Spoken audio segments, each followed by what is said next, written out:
Hello! Welcome to D3K's little chef channel. இன்னைக்கு என்ன recipe பார்க்க போறோம்னா, பட்டர் நான். அதுக்கு நான் 3 கப் அளவுக்கு மைதா மாவு எடுத்திருக்கேன். All purpose flour. அதுக்கப்புறமா 1/2 டீஸ்பூன் அளவுக்கு பேக்கிங் சோடா, 1 டீஸ்பூன் அளவுக்கு பேக்கிங் பவுடர், 1 டேபிள் ஸ்பூன் அளவுக்கு உப்பு எடுத்துக்கோங்க.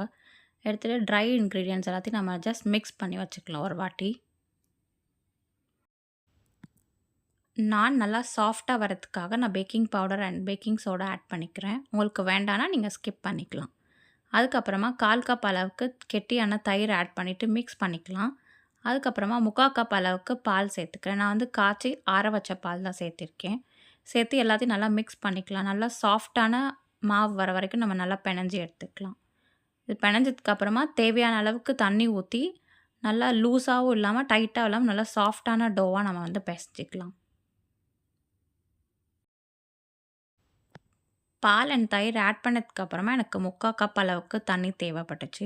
உங்களுக்கு எவ்வளோ தண்ணி வேணுமோ நீங்கள் தெளித்து நல்லா பிசைஞ்சு எடுத்துக்கலாம்.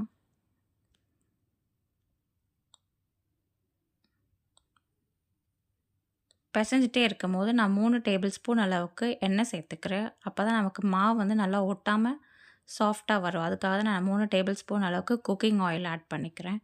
ஆட் பண்ணி நல்லா நம்ம பிணைஞ்சி வச்சிடலாம். இந்த டெக்ஸ்டர் கரெக்டானது. இதுக்கப்புறமா மாவு காயாமல் இருக்கிறதுக்காக நான் 1 டீஸ்பூன் அளவுக்கு எண்ணெய் சேர்த்திட்டு ஜஸ்ட் ஒரு வாட்டி பிசைஞ்சு வச்சுட்டு மூடி போட்டு மூடிடலாம் நம்ம. இது வந்து கண்டிப்பாக 1 to 2 ஹவர்ஸ் வரைக்கும் நம்ம ரெஸ்டிங் பீரியட் கொடுக்கணும். அப்போ தான் நமக்கு மாவு வந்து நல்லா சாஃப்டாக இருக்கும். இப்போ பார்த்திங்கன்னா நல்லா 2 மணி நேரத்துக்கு அப்புறம் நல்லா நம்ம பிணைஞ்சு வச்ச மாவு வந்து நல்லா சாஃப்டாகவும் அண்ட் அப்படியே நமக்கு ஒட்டாமல் வருது. ஸோ நம்ம 1 hour அட்லீஸ்ட் வந்து நம்ம ரெஸ்டிங் பீரியட் விடணும். நம்ம பண்ணுற ரெசிப்பியே பட்டர் நான். ஸோ அதுக்கு நான் இன்றைக்கி 75 கிராம் அளவுக்கு பட்டர் அண்ட் கொஞ்சமாக கொத்தமல்லி எல்லாம் சேர்த்து நல்லா மிக்ஸ் பண்ணி வச்சுக்கிறேன். அடுத்து நம்ம நான் பண்ண ஆரம்பிக்கலாம். ஆல்ரெடி பிசைஞ்சு வச்ச மாவு இருக்குல்லையே, அதில் கொஞ்சமாக உருண்டை எடுத்து மைதா மாவு டஸ்ட் பண்ணிவிட்டு நம்ம வந்து திரட்ட ஆரம்பிக்கலாம். இது வந்து அப்லாங் ஷேப்பில் இருக்கணும். ரவுண்டாகவும் இருக்க வேண்டாம். அட் த சேம் டைம் ஸ்கொயராகவும் இல்லாமல் நம்ம ஓவல் ஷேப்பில் வந்து நல்லா திரட்டிக்கலாம். ரொம்ப திக்காகவும் இருக்கக்கூடாது. அட் த சேம் டைம் ரொம்ப மெல்லிசாவும் இல்லாமல் மீடியம் சைஸில் நம்ம திரட்டி எடுத்துக்கலாம். நல்லா 2 பக்கம் திருப்பி போட்டு திரட்டிட்டு இன்றைக்கி நான் வந்து வெள்ளை எள்ளு யூஸ் பண்ணுறேன். நீங்கள் கருப்பு எள்ளு யூஸ் பண்ணலாம். ஜஸ்ட் மேலே ஸ்ப்ரிங்கிள் பண்ணிவிட்டு ஒரு வாட்டி ரோல் பண்ணிவிட்டு நறுக்கிய கொத்தமல்லி இலையும் ஜஸ்ட் ஸ்ப்ரிங்கிள் பண்ணி ரோல் பண்ணிட்டிங்கன்னா நமக்கு மாவோட செட் ஆகிடும்.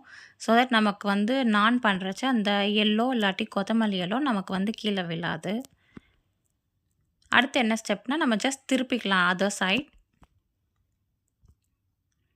திருப்பிட்டு தண்ணி இருக்கு இல்லையா, நல்லா உள்ளங்கையில் தண்ணி நனைச்சி இந்த மாதிரி மாவை வந்து நல்லா டேப் பண்ணிக்கோங்க.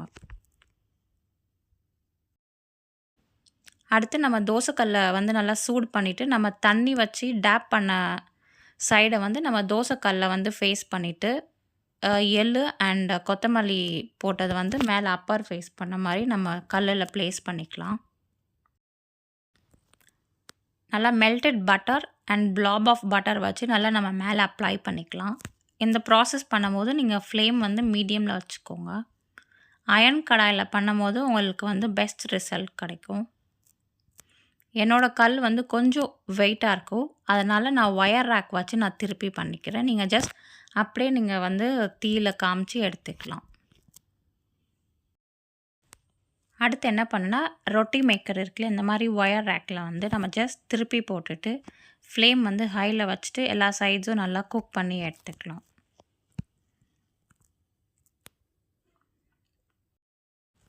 நல்லா குக் பண்ணி எடுத்துகிட்டு லாஸ்ட்டாக ஜஸ்ட் ஃப்ளிப் பண்ணிவிட்டு மெல்டட் பட்டர் வந்து ஒரு ப்ரஷ்ஷோ இல்லாட்டி ஒரு ஸ்பூனோ வச்சோ நல்லா அப்ளை பண்ணிவிட்டு நீங்கள் ஸ்டவ் ஆஃப் பண்ணிட்டிங்கன்னா அட்டகாசமான பட்டர் நான் ரெஸ்டாரண்ட் ஸ்டைல் ஆர் ஹோட்டல் ஸ்டைலில் ரெடி.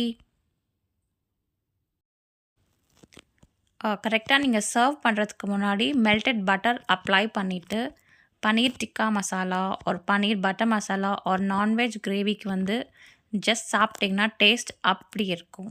நான் வந்து இன்றைக்கி வந்து பன்னீர் டிக்கா மசாலாவோட பட்டர் நான் வந்து சர்வ் பண்ணேன். இந்த வீடியோ உங்களுக்கு பிடிச்சிருந்துச்சின்னா லைக் பண்ணுங்கள், ஷேர் பண்ணுங்கள், சப்ஸ்கிரைப் பண்ணுங்கள் அண்ட் கண்டிப்பாக ட்ரை பண்ணிவிட்டு கமெண்ட்டில் சொல்லுங்கள். Thank you. பாய். இன்னொரு வீடியோவில் பார்க்குறேன். Have a good day.